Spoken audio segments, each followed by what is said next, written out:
What's up guys? In today's tutorial, I'm going to show you how to send GIFs on Facebook Messenger. First, open the Messenger app on your phone and open the conversation where you want to send a GIF. Next, tap the emoji icon beside the message box. A panel will appear with different options, including emojis, stickers, and GIFs.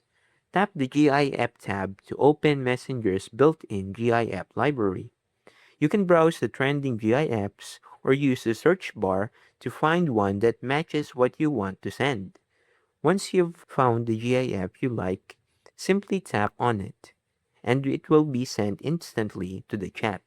If you already have a GIF saved on your device, you can also tap the photo icon, select the GIF file from your gallery, and send it just like a regular image, provided your device and Messenger version support GIF files. And that's it.